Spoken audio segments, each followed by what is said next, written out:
আজকে অনেক স্বপ্ন নিয়ে, অনেক ত্যাগের বিনিময়ে, অনেক ঘাম রক্তের বিনিময়ে একটি নতুন বাংলাদেশে আমরা এগিয়ে যাচ্ছি।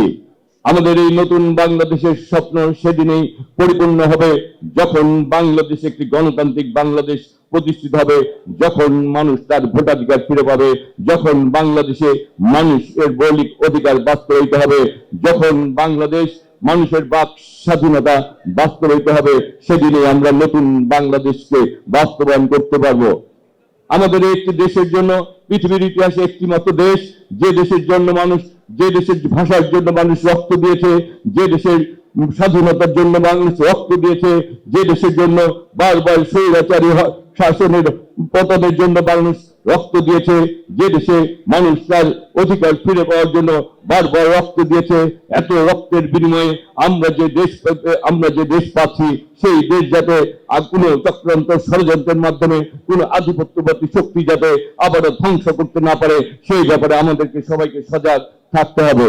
কারণ আমাদের দেশ আমাদের অহংকার, আমাদের দেশ আমাদের অস্তিত্ব, আমাদের দেশ আমাদের ভবিষ্যৎ, আমাদের দেশ আমাদের ভবিষ্যৎ পরিকল্পনা, আমাদের তরুণ প্রজন্ম, আমাদের সন্তানদের গড়ে ওঠার জন্য আমাদের স্বপ্ন বাস্তবায়নের দেশ। সুতরাং আমাদের দেশকে নিয়ে যদি কেউ চক্রান্ত ষড়যন্ত্র করতে চায়, আমাদেরকে সজাগ থাকতে হবে। আমাদেরকে একজন অত্যন্ত প্রহরীর মতো জাতীয়তাবাদী সৈনিক হিসেবে আমাদেরকে তাদেরকে আগলিয়ে রাখতে হবে, যাতে করে নতুন কোন চক্রান্ত ষড়যন্ত্র আবার বাংলাদেশকে কোন আধিপত্য শক্তির পরিণত করতে, শক্তির দেশকে ধ্বংস করতে না পারে, সেই ব্যাপারে সবাইকে সজাগ থাকতে হবে।